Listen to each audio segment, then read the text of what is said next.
Saludos amigos, pues aquí estamos en este jueves 1 de febrero del año 2024, ya se fue rápido el mes de enero y bueno, pues aquí estamos en su programa Lord Informa, transmitiendo desde Oil and Gas en Paseo de la Reforma número 300 con nuestro patrocinador, y pues también le damos el agradecimiento a la empresa restaurantera Pitbull Drinks and Snacks, y bueno, también a la gasolinera One, que nos hacen el favor de ayudarnos, y al municipio de Cámac. De Cámac, exactamente.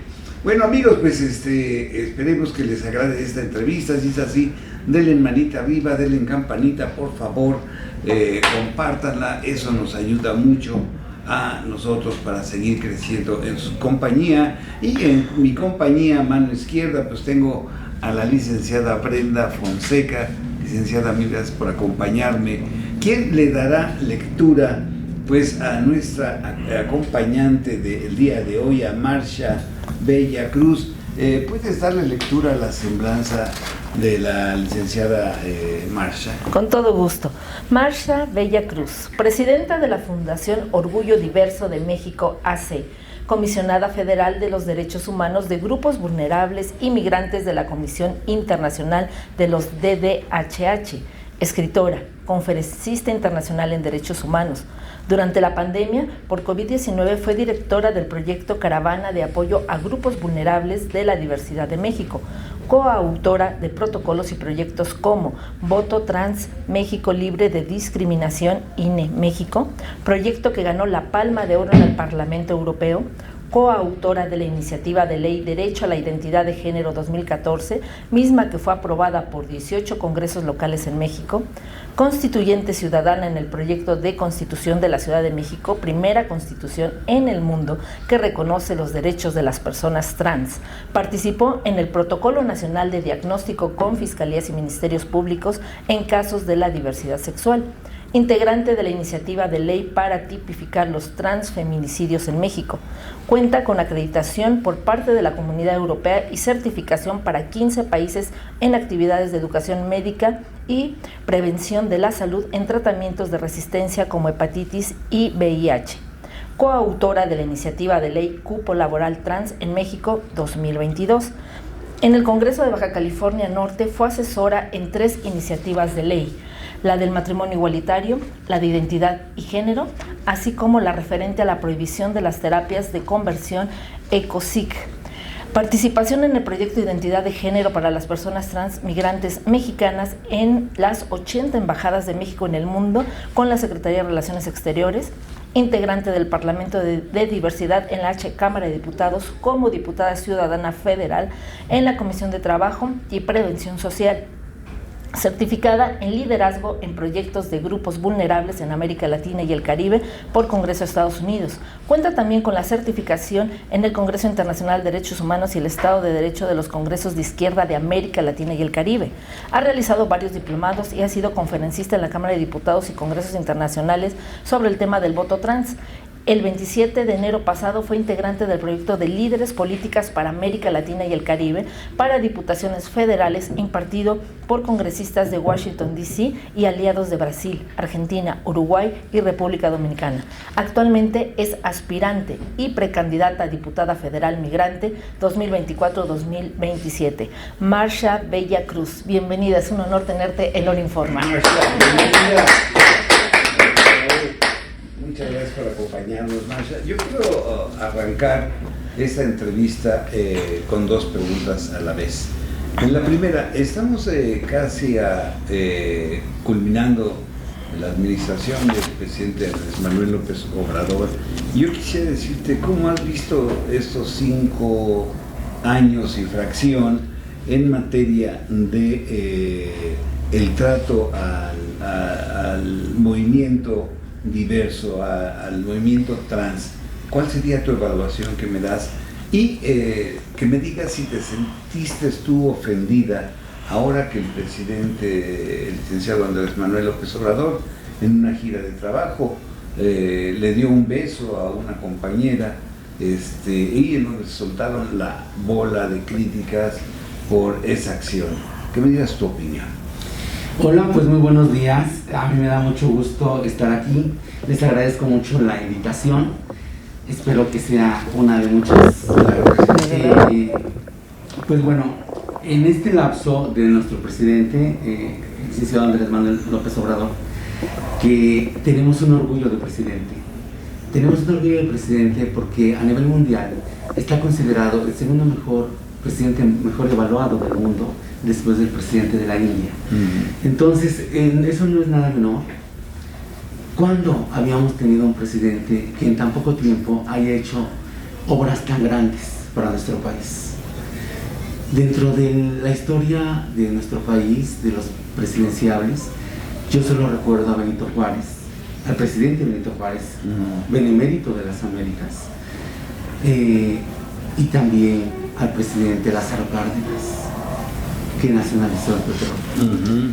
Hoy el presidente Obrador ha hecho un gran esfuerzo, porque recordemos que la administración del presidente Obrador, a él le tocó algo muy difícil, que fue la pandemia del COVID. Sí.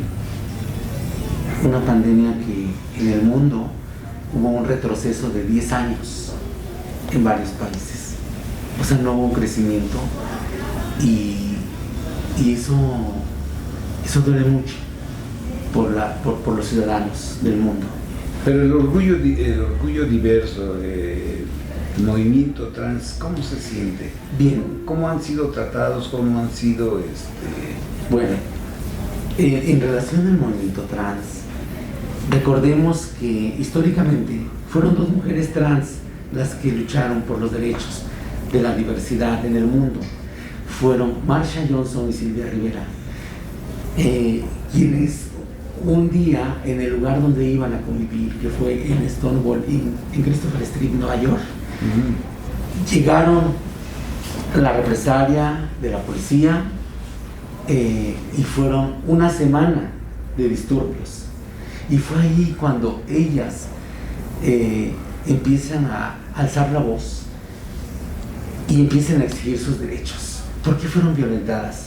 Porque Marsha era afro, era pobre, y Sylvia Rivera era una mujer inmigrante, pobre, y ambas ejercían el trabajo sexual para sobrevivir. Todo el blanco perfecto para la discriminación. Y es ahí donde inician la lucha, que años después se replica en el mundo, y es lo que hoy llamamos la lucha por la protesta de los derechos de la diversidad, o el Pride. En México llega 10 años después. Justo fue un 28 de junio de 1969 cuando surgen esos disturbios en Nueva York. 10 años después llega a México y la gran dramaturga lesbiana, una hermana de lucha, Nancy Cárdenas, empieza esa lucha en nuestro país, junto con aliadas y aliados y aliadas de la época. Y como no tenían una marcha de protesta, ellos se meten en la marcha de Tlatelolco. Perdón, es como una referencia, ¿no? Bien, sí, de la historia. Claro. En México, nosotros, me honra decir que somos parte de esa lucha. Yo soy una transmigrante mexicana. Yo salí a mis 12, 13 años de edad del sureste mexicano, donde yo nací, buscando un lugar libre de estigma y discriminación, donde me pudiera desarrollar plenamente. Y es así como llego a esta ciudad. Entré porque era como lo más barato. Entonces entré en el Buenavista y empiezo a tocar puertas para pedir trabajo, pero no se me da, porque ya venía diversa. Entonces empiezo a trabajar como en los lugares más emergentes, los restaurantes y así. Pero después empiezo a ver que la arbitrariedad, que asesinan a las personas por ser diversas, no hay derechos, en esa época no había derechos humanos, no existía, y fue una etapa muy difícil. Y es así, como en ese andar, al ver tanta arbitrariedad, empezamos a incursionar en el activismo, exigiendo nuestros derechos.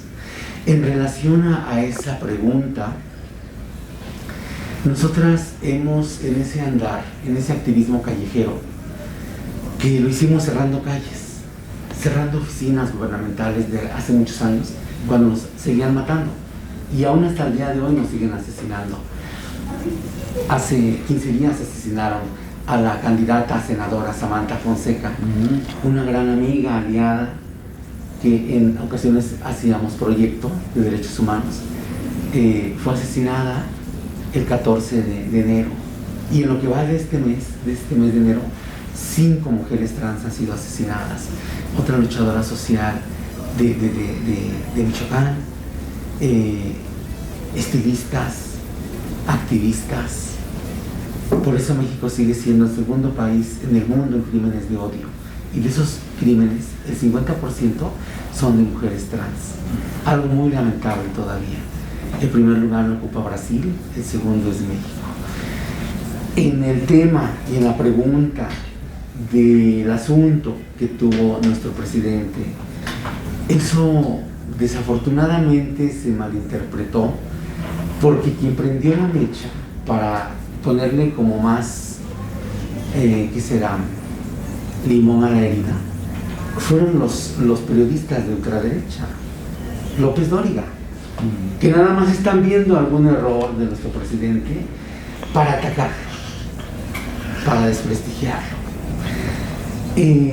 Sí, efectivamente, nuestra compañera, la diputada Salma Luevano Luna, una gran amiga que tengo, también hemos hecho proyectos juntas.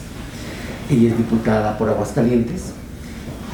Tengo conocimiento que fue a Yucatán, a una de las inauguraciones del tren y todas estas obras que se están haciendo. Y justamente el presidente, pues como un mandatario que es, pues la saludó. Y no tiene nada de malo que salude a una persona diversa, pues porque estamos en otro momento, ¿no?, de la historia de nuestro país y del mundo, y entonces no tiene nada de malo.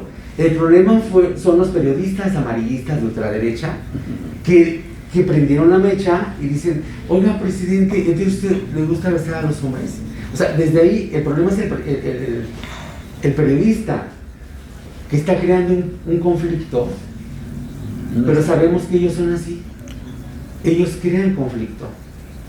Y desafortunadamente, pues se dio toda esta situación. El presidente ha apoyado actos de diversidad, porque justamente en su primer año decretó el 17 de mayo como el Día Nacional de la Lucha contra la Homofobia y Transfobia.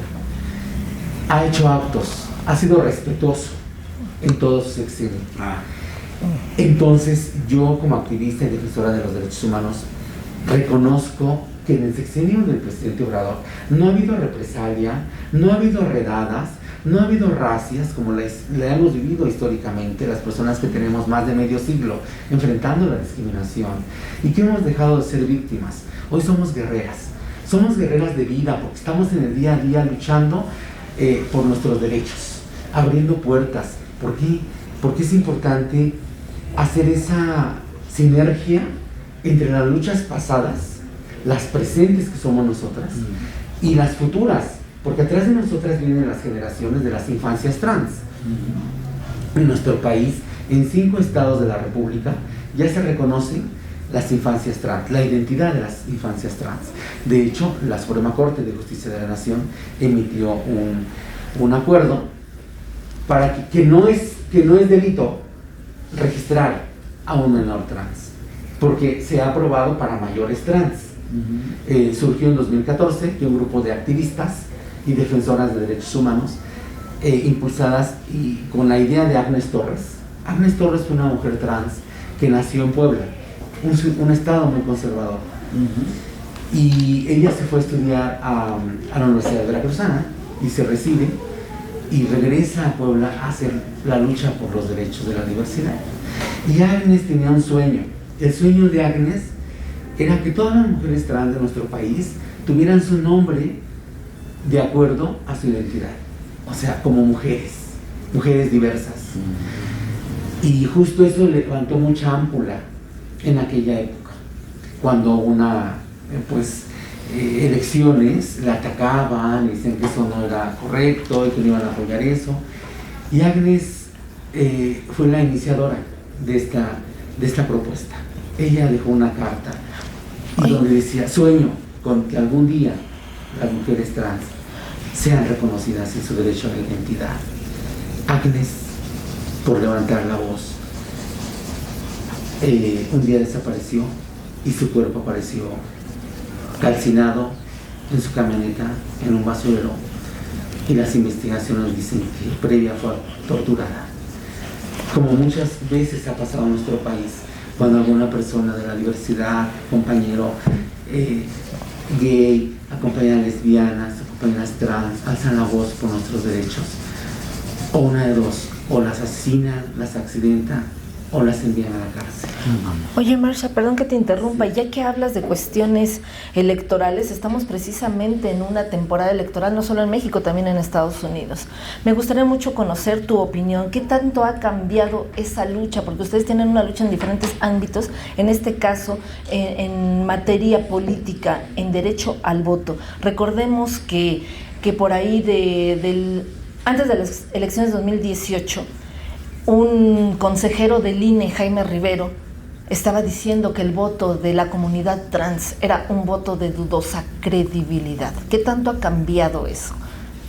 Efectivamente, pues yo me he dedicado al negocio del diseño de imagen, peluquerías, barberías, estéticas, por más de 25 años. Después de que llegué a esta ciudad, trabajé en las cocinas, trabajé en algunos antros de mesera, y orgullosamente, porque siempre ahorraba así como decían, en un botecito, porque yo sabía que eso era pasajero, que yo quería salir adelante, y pues se pudo, porque en esta vida querer es poder.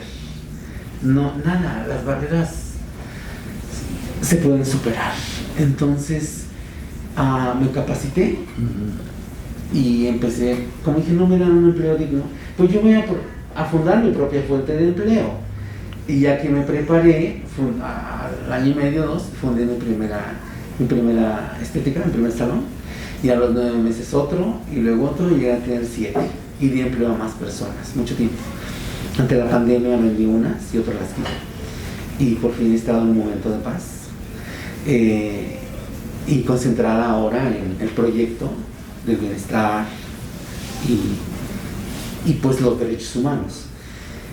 Pero justamente yo recuerdo mucho que un día yo estaba trabajando en uno de mis negocios y veo que el consejero, efectivamente Jaime Rivero, de ultraderecha, de extracción panista, en 2017, previo a las elecciones de 2018, dijo eso, que el voto de las personas trans era de dudosa credibilidad y que no estaba de acuerdo.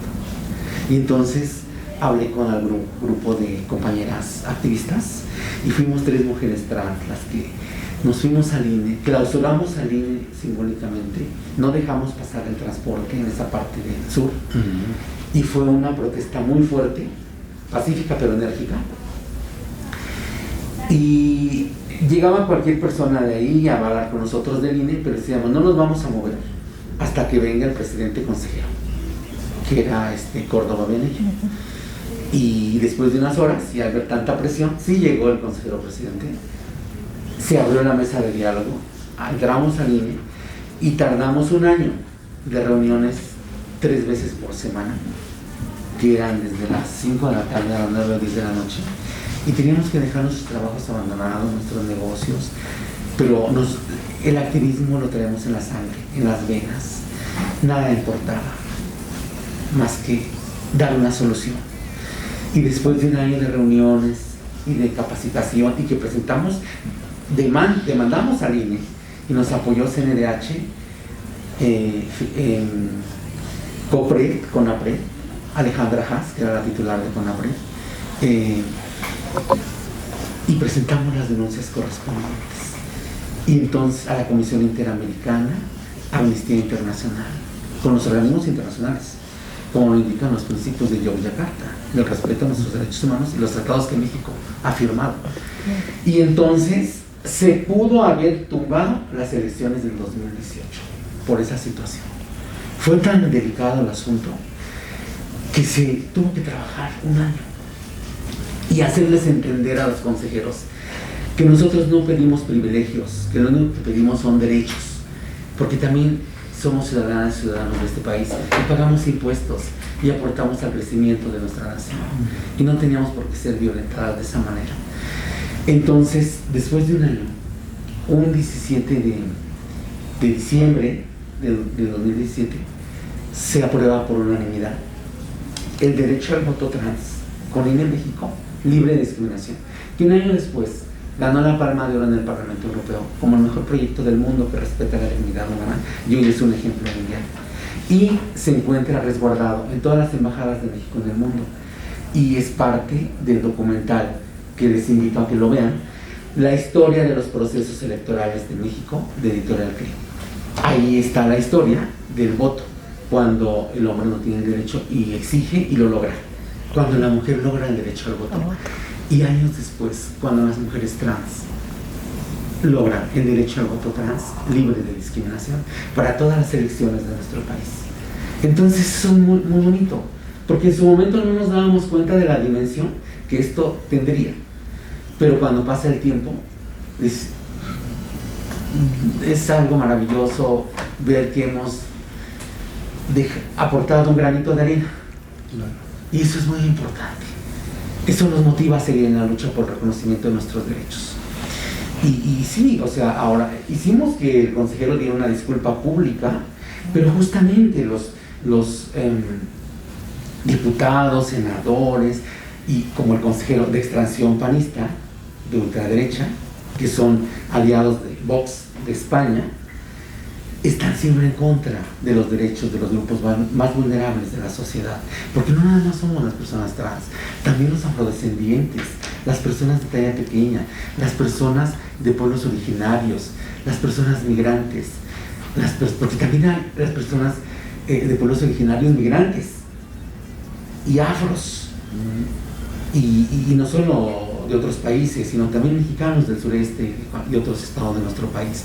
Entonces, imagínense ustedes qué difícil es, o cuando llegan a los centros de retención de Estados Unidos, y aún ahí nos están matando porque no les dan sus medicamentos, y mueren, como murió Roxana Hernández de El Salvador, una compañera trans, porque no les dieron sus medicamentos de la neumonía. Entonces, sigue existiendo esa violencia sistemática en todos los niveles, en el sector público, privado y social. Hace muchos años, esta lucha por nuestros derechos era cerrando las calles. Hoy ha habido un cambio, un giro de 180 grados, hemos logrado derechos, por supuesto, desde sociedad civil organizada, junto con aliados en la autoridad y en los congresos, un matrimonio igualitario, la identidad de género. Hace año y medio se logró con Relaciones Exteriores y la Suprema Corte de Justicia de la Nación la identidad de género de las trans inmigrantes mexicanas indocumentadas que transiten alrededor del mundo y que pueden ya acudir a las 80 embajadas, 60 consulados por su identidad, independientemente de la edad. Algo maravilloso, porque entonces ahora en el exterior pues quitaron ese candado que tenemos en México, que aquí nada más pueden ser mayor de edad, salvo casos que se amparan o estados que están apoyando a los menores trans. Entonces, son logros importantes. La Constitución de la Ciudad de México es la primera constitución del mundo que incluye los derechos de la diversidad, incluye las 3 T's, los derechos de las 3 T's, que son las transgénero, transexuales y travestis. Y esto justamente lo logramos cuando se empezaron a hacer las carpas de las constituyentes ciudadanas para presentar las propuestas que queríamos que incluyeran en la Constitución de la Ciudad de México. Y se logró. Y este apoyo fue gracias a mujeres feministas. Una de las mujeres que nos apoyó fue Martita Martínez y Rosa María Cabrera Lotfe, que murió hace año y medio. Rosa María Cabrera Lotfe fue una de las grandes impulsoras que abrazó y arropó, junto con nuestra hermana trans, Gloria Virginia Davenport Fentanés, una mujer trans de muchas iniciativas, y ella también fue una gran impulsora. Marcia, en cuanto al tema migrante, Tú nos estás revelando una situación muy importante, porque cuando hablamos de migrantes, gran parte de la sociedad pensamos simplemente en aquellos que salen de su lugar de origen en busca de un trabajo, pero esta no es toda la realidad. Tuvimos aquí el testimonio del diputado Alejandro Robles, quien dijo: yo tuve que emigrar por cuestiones de persecución. El testimonio tuyo, que has tenido que emigrar precisamente por ese ataque a tu condición. En este sentido, ¿qué perspectiva, qué panorama, qué esperanza tienen en que llegara una persona como Claudia Sheinbaum, quien ella vivió en Estados Unidos y conoce perfectamente esta situación, para impulsar la causa trans? Bueno, con la doctora Claudia Sheinbaum, cuando ella fue candidata a jefa de gobierno, tuvimos reuniones previas a ello, y tuvimos una reunión en el Museo de la Memoria y Tolerancia, y ahí les presentamos la iniciativa y la necesidad que teníamos de contar con una clínica trans, y la doctora aceptó esa propuesta como uno de sus compromisos de campaña. Años después, la doctora Claudia Sheinbaum nos cumplió, y en nuestra Ciudad de México, igual, con tantas luchas, y a veces me emociona tanto porque muchas de las compañeras que luchamos en esa época murieron en el COVID y ya no pudieron disfrutar los servicios o el logro de ver plasmada o consolidada ese proyecto como es la clínica trans. Hoy en nuestra Ciudad de México es una de las pocas ciudades del mundo que tienen una unidad de atención para las personas trans. Y digo personas porque también, así como hay mujeres trans, también hay hombres trans. Entonces se inauguró, nos tocó estar cortando el listón inaugural, y fue algo maravilloso. Ahí pueden acudir las personas trans a atención de salud, psicológicas, de hormonización, y también se hacen ferias de emprendimiento, y también ferias de empleo para personas de la diversidad y personas trans. Y eso es maravilloso. Sabemos que la doctora Sheinbaum es una gran aliada, es una mujer que respeta los derechos de los grupos más vulnerables de la sociedad. Yo aprecio mucho a la doctora Sheinbaum porque es una gran guerrera, una mujer que se ha enfrentado a tantas adversidades, ¿no?, de nuestro país, y yo espero que la doctora Claudia llegue a ser la primera presidenta de México, porque haría actos muy buenos para todos los sectores de la población. Amigos, pues les recuerdo que estamos transmitiendo desde aquí, desde Oil and Gas Alliance, desde Paseo de la Reforma número 300, que es nuestro patrocinador. Están en el programa Lor Molécula Informa, y bueno, pues estamos dándole gracias también a nuestros patrocinadores, como es al municipio de Tecámac, al restaurante Pitbull y a la gasolinera Oil, no miento, es la gasolinera Juan, es correcto. Y Marcia, ya estamos en la parte última de esta entrevista. Sí. Estamos también ya a 5 meses de las próximas elecciones, el 2 de junio. Y bueno, pues ahí está el PRI, el PAN, el PRD, Movimiento Ciudadano y Morena. Desde tu perspectiva y pues la relación que tienes con este movimiento, ¿para dónde crees que se incline el voto del movimiento trans en México? Bueno, en nuestro país, yo sé que las personas conscientes, y como lo hemos dicho desde Sociedad Civil Organizada y también nuestro presidente, el pueblo es sabio. El pueblo es sabio, y el pueblo sabe de que estamos del lado correcto de la historia, que ha habido avances importantes en los últimos 5 años, independientemente de colores partidistas. Si hacemos una evaluación, pues nos damos cuenta los grandes logros de este sexenio, y sería un grave error que no se reconozca lo logrado, más allá de fuerzas políticas. En el caso de los derechos humanos, yo les he dicho siempre a mis pares, a mis compañeras de la diversidad, que cuando se trate de inclusión y de derechos, tenemos que trabajar de la mano para poder seguir logrando estos derechos que hasta ahora se han logrado. ¿Y de qué lado lo vamos a lograr? Pues claro que no va a ser del lado de los ultraderecha, de los neoliberales, de los que nos han atacado.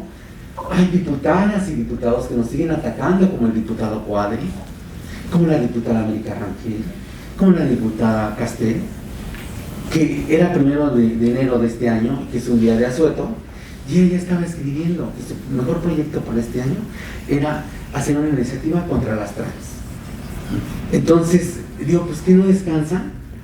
O sea, nada más están viendo, eso ya se convierte en algo delicado y algo grave, porque ya se convierte en una obsesión. Y cuando ya alguien ya no ve algo normal, sino como una obsesión, entra el fanatismo, y eso es gravísimo. Entonces, por eso es muy importante, dentro de las iniciativas de ley que yo he presentado, presenté una iniciativa de ley con proyecto de decreto para reformar el artículo 3, el artículo 3 bis y el 7 laboral, para la inclusión laboral de las personas de la diversidad LGBTIQ+, en nuestro país libre de discriminación, y se está revisando. También hemos logrado que en el Senado de la República, junto con las asociaciones como Jack México, de un gran líder que se llama Iván Potable, se aprobó ya en el Senado la prohibición de las terapias de conversión. Ahora se está revisando en la Cámara de Diputados.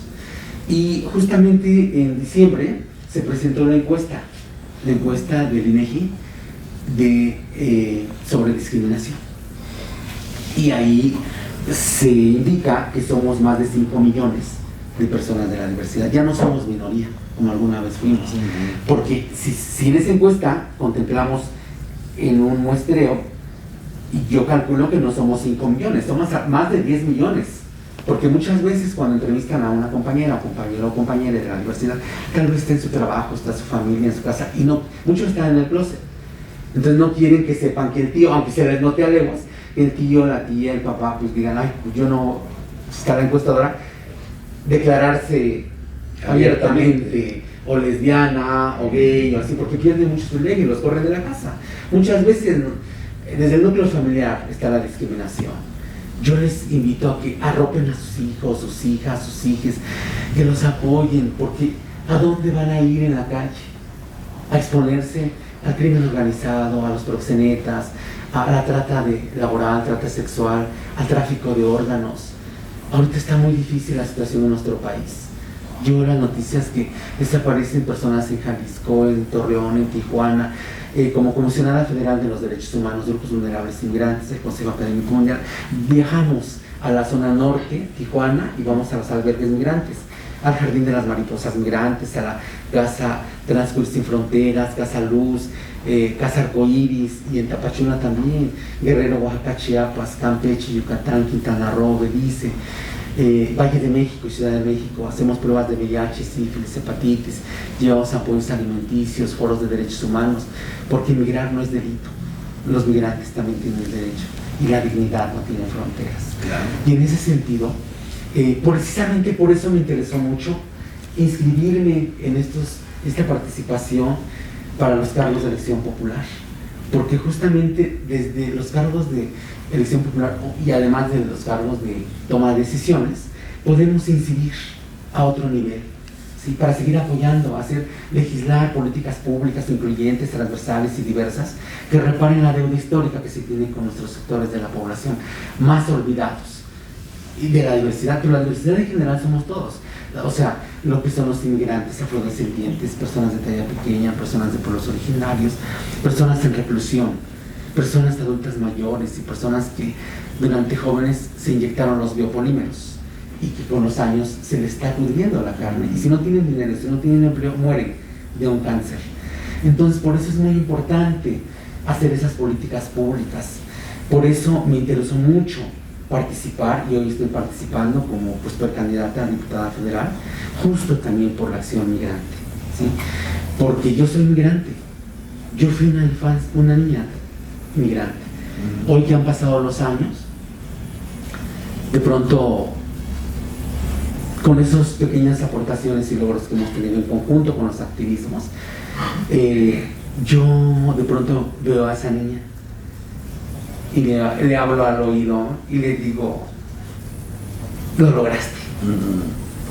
Logramos también un proyecto que se llama Seres Universales de Luz, que se encuentra en el Civic Center Can Basté de Barcelona, España.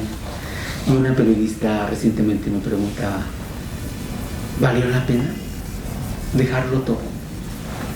¿Qué te dicen tus padres, tus hermanos? Pues que, ¿cómo quisiera tenerlos?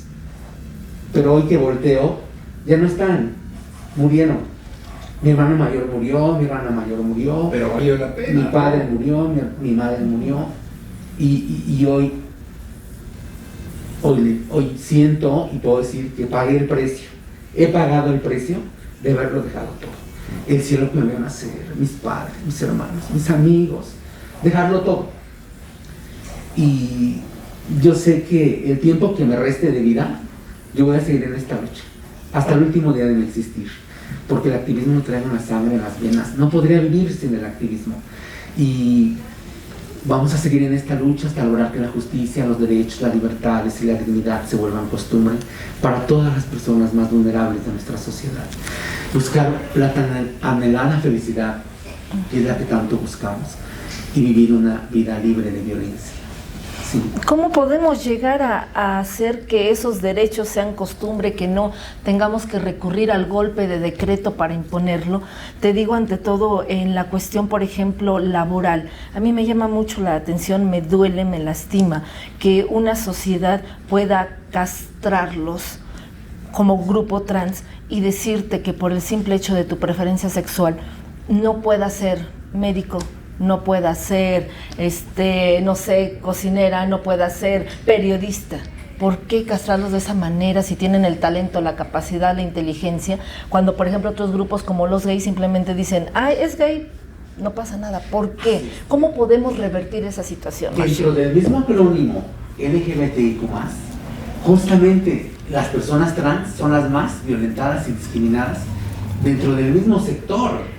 Y justamente pasó con Marsha Johnson y Silvia Rivera, cuando ellas inician esta lucha y después se acercan los compañeros gays, las compañeras lesbianas, los bisexuales, y en la época dorada de Marsha y de Silvia Rivera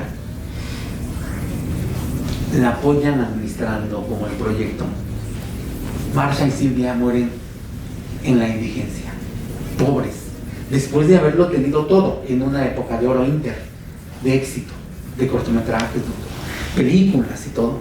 Ellas mueren en la vil indigencia, calle, en situación de calle, porque justo también fueron explotadas, ¿sí? Por esos vivales, esos que de pronto aparecen, y suele suceder todavía hasta nuestros días, pero solo educándonos, solo preparándonos, siempre preparándonos, nunca dejar de prepararnos, porque siempre se aprende algo nuevo. Podemos combatir el racismo, el clasismo y la discriminación, aún dentro de nuestro mismo sector. Por eso, como dijo Malala, solo basta un lápiz y un papel para plasmar las ideas y exigir nuestros derechos, y luchar por nuestros derechos, y soñar siempre en grande. Y no hay barreras, no hay límites. El límite es el cielo, y aún más allá hay un paraíso. Entonces, como yo les digo a mis compañeras, sigamos juntas en esta lucha. Juntas. Hoy, nunca más un proyecto sin nosotras. Nunca. Y siempre sentirnos orgullosas. No victimizarnos, porque somos guerreras, somos luchadoras sociales. Desde el instante en que salimos de la puerta de nuestras casas, ya nuestras vidas corren peligro. No sabemos si el homofóbico está ahí, enfrente, atrás, o nos avienta una moto, o el carro. Constantemente nuestra vida está en peligro. Muchas hermanas trans han migrado y se han ido a Canadá, a Estados Unidos, a otros países, porque las están asesinando. Como justo pasó con nuestra hermana trans, la doctora Samantha Fonseca, con la que justo el 18 de diciembre, en el Senado fuimos reconocidas. Y platicábamos y me dice, si yo quedo, te invito a que te integres. Y si yo no quedo y tú quedas, yo me integro. Y si no quedamos, pues va a ser mejor, porque empieza nuestra gira internacional. Vamos a la tercera etapa, a recorrer, ahora sí, lo que quedó pendiente, porque en Holanda, en septiembre de este año, se develan nuestros bustos, por el proyecto Seres Universales de Luz. Y entonces hay una gira que está pendiente, que quedó pendiente por la pandemia, ¿sí? Y por los proyectos que hemos logrado. Entonces, lamentablemente, ella físicamente no está, pero va a vivir siempre en nuestros corazones. Y un ser humano muere cuando se le olvida, y nosotras nunca lo vamos a olvidar. Entonces, de hecho, mañana hay un homenaje para ella en la Cámara de Diputados a las 4:30 de la tarde. Están cordialmente invitadas, invitadas. Nuestra compañera Salma Luna, la diputada, le va a hacer un homenaje a Samantha Fonseca. Y bueno, el mejor homenaje que podemos hacerle es que siga la lucha, su legado, porque así también asesinaron a la doctora Elizabeth Montaño, que era una mujer trans muy empoderada, directora del centro de capacitación en el IMSS, y tenía un proyecto muy fuerte para que a nivel federal se integrara la atención médica para mujeres trans. Y un día sale de su trabajo aquí en el Hospital Siglo XXI, pidió un taxi, se va, desaparece y nunca más volvimos a saber de ella. Y empezamos a buscarle, a exigir. Su cuerpo apareció en el municipio de Huitzilá. La autoridad dijo que fue un suicidio, lo cual nunca vamos a aceptar, porque en este país, cuando muere una persona de la diversidad, nos dicen o fue crimen pasional o suicidio, con tal de dar carpetazo a la investigación. Y eso es lo que quisieron hacer con la doctora Eli Montaño. Pero no, o sea, cerramos las calles, fuimos a clausurar la plaza de armas allá en Cuernavaca, nos manifestamos en la fiscalía, hablamos con el fiscal Uriel Carbona, y él nos dijo, bueno, ya se envió a la Fiscalía de la Ciudad de México, venimos a la Fiscalía, hablamos con Ernestina Godoy, la fiscal Ernestina Godoy, y la verdad fue algo muy lamentable, que pues echaban nada más la bolita las fiscalías, pero no, pues que murió en el terreno de Morelos, no, pues ya le mandamos la investigación a México, a la Ciudad de México, ¿no? A la CDMX.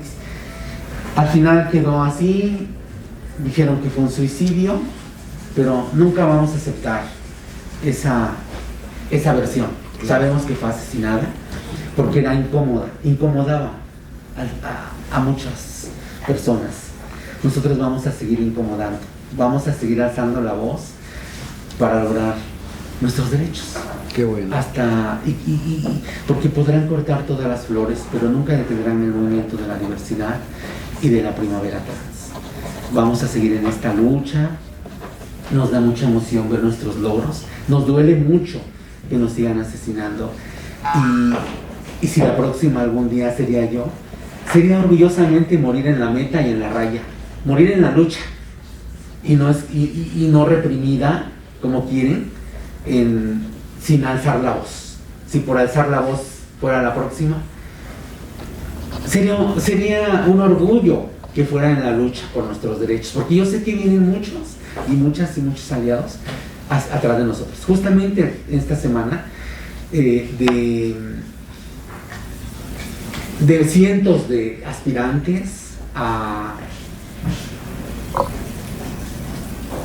un proyecto político de las Américas y el Caribe, fuimos seleccionadas 5 personas de nuestro país, y una compañera de Quintana Roo, una de Campeche, una compañera de Durango, una de Nayarit, una de Oaxaca y yo, su servidora. Entonces me dio mucha emoción porque esto es para América Latina y el Caribe, o sea, más allá de nuestras cuestiones políticas de nuestro país. Esto es auspiciado por Victory Institute de Washington DC para elecciones federales y los congresistas de Estados Unidos. Entonces esto da mucha alegría y mucha emoción, porque más allá de los resultados, si son favorables en nuestro país, en esta aspiración como diputada federal de la Acción Migrante, si son favorables, vamos a seguir en esta lucha haciendo políticas públicas. De no ser así, pues seguiremos más todavía ahora con el proyecto para América Latina y el Caribe desde Washington DC. Entonces hay un compromiso muy fuerte. De una u otra forma, ambas serían muy exitosas. Entonces es como parte de todo esto. Quizá hay mucho más que comentar y sería bueno una segunda etapa, una tercera charla. Yo con mucho gusto, siempre que me inviten, estoy a sus órdenes y pues mandar un saludo a la audiencia. Pero antes de que mandes ese saludo, dinos en dónde te podemos localizar, cuáles son tus redes sociales. Bueno, estoy se las voy a dejar, estoy ahorita, como estoy participando, las están como reestructurando por lo de la campaña, pre-campaña, perdón, pero en el Facebook me pueden encontrar como Mar Rubín, y nada más así tenemos ahorita, porque están reestructurando por la pre-campaña. Pero es en X, en Face. En Face. En Face. Es Face. Sí. Ok. De momento en Face, porque ya hasta la otra semana ya tengo todas las actualizadas. Y también por privacidad, nos cuidan mucho. Qué bueno. Nos cuidan mucho porque luego también nos da miedo, ¿no? O sea, somos seres humanos y de pronto aparecen invitaciones o cosas y uno no sabe realmente cuándo es algo pues muy bueno y algo que no es tan bueno. Pero aquí estamos para servirles. Quedamos en el tintero varias cositas que podemos... para una segunda entrevista. Claro que sí, de la ruta migrante, nada más quisiera decir que se acaba de aprobar la tarjeta Finabil Migrante para que nuestros connacionales puedan, cuando envíen sus remesas, ya no dejen en el camino tantas comisiones que les cobran en el camino. Entonces se aprobó después de muchos años, gracias también al proyecto de nuestro presidente y al senador José Narro Robles y un equipo de connacionales líderes migrantes que impulsaron esa iniciativa, la tarjeta Finabil Inmigrante, para que ya no paguen los cargos excesivos. Recordemos que en la pandemia enviaron más de 60,000 millones de dólares y que esa aportación hizo que nuestro país tuviera liquidez, crecimiento y no se endeudara México. ¿Sí? Y fue gracias a la aportación de nuestros mexicanos en el exterior que también ya pueden votar y pueden ir a sus consulados. Sí, pero que no tienen todas las credenciales. Sí, está en esa situación. Está muy problemática, ¿verdad? Sí, pero que insistan y pues vienen derechos que están logrando y también justo se están presentando unas iniciativas para que nuestros mexicanos en el exterior, que son nuestros héroes que han salvado al país históricamente, también reciban los beneficios que tienen y que tenemos los mexicanos acá, como la tarjeta de discapacidad, la pensión del bienestar, de que aunque estén en Estados Unidos y ya tienen 65 años, también puedan recibir la pensión, porque también son nuestros mexicanos y tienen ese derecho y muchas veces no se voltea a verlos y eso es algo injusto. El equipo de la Comisión de Relaciones Exteriores que lidera el senador José Narro Robles está impulsando esto con grandes líderes y diputados migrantes como el diputado Manuel Alejandro, que también lo acompañé a presentar la queja y la demanda a los ultraderecha que estuvieron utilizando a migrantes haitianos para sus campañas. La llamada Ley Taboada. Sí, entonces justamente el diputado Manuel Alejandro y presentó esa iniciativa, la Ley Taboada, para sancionar y con una pena máxima para que no haya repetición, nunca más en esa discriminación, porque sabemos que es un acto arbitrario, porque nuestros hermanos migrantes son muy vulnerables. Entonces, pues qué fácil para ellos, ¿no? Ir y invitarlos a que sean parte de su campaña. Eso es una discriminación y eso se tiene que sancionar. No lo vamos a permitir que sigan violentando a los grupos más vulnerables, ¿sí? Entonces, justamente se presentó esas denuncias, esas quejas para que se investigue y se sancione al más alto nivel y como una sanción enérgica y ejemplar para que no haya repetición, que nunca más vuelva a suceder ese tipo de arbitrariedades. Desde aquí le mandamos un saludo al diputado Manuel Alejandro, así un gran guerrero, un gran luchador, y justamente el Día de Reyes él nos apoyó para repartir algunas roscas a los niños migrantes en la Plaza Giordano Bruno, y llevamos con otros grupos y con mi colectiva, llevamos a ese tipo de detalle, porque lo hacemos desde hace más de 10 años. O sea, apoyamos el Día del Niño, el Día de Reyes, damos algunas cenas navideñas a nuestros hermanos migrantes, porque también tienen que disfrutar ese momento. Alguna vez también, cuando llegaron los migrantes diversos, hicimos que nos dieran unos pases para darnos unos city tour en el turibús, y los llevábamos para que se les olvidara un momento esa tristeza que lo habían dejado todo, porque desde el origen, tránsito y destino a la migración forzada siempre es una violación a sus derechos humanos, en todos los niveles. Les quitan su dinero, están expuestas a los proxenetas, al crimen organizado, al tráfico de órganos. Entonces, cuando llegaban aquí a la ciudad, normalmente los agrupamos, les damos un city tour, los llevamos a comer, a cenar, y luego ya los encaminamos y los vamos monitoreando con aliadas y aliados y aliadas de nuestro país, por si van por la ruta. Si van a Guanajuato, ya hay quienes los esperan ahí para darles una comida o una cobija para el frío. También en Monterrey, en Guadalajara, en Tijuana, que tenemos los albergues, ya los esperan aliados, ¿sí? Entonces eso es muy importante, hacer equipo, porque unidas y unidos somos más fuertes. Claro que ¿sí? Y como les digo siempre a mis hermanas, juntas hasta la victoria. Pues muchas gracias. Bravo. Y bueno, queda comprometida a una próxima entrevista, Claro, y claro. por ahí lo estamos organizando para una próxima fecha, ¿sí? Claro que sí, yo aquí estoy con mucho gusto, las veces que sea necesario, con mucho gusto aquí vamos a estar. No, Gracias, por supuesto. mucho. Gracias. Saludos. Bueno, amigos, pues vamos a un corte comercial y regresamos. No se vayan.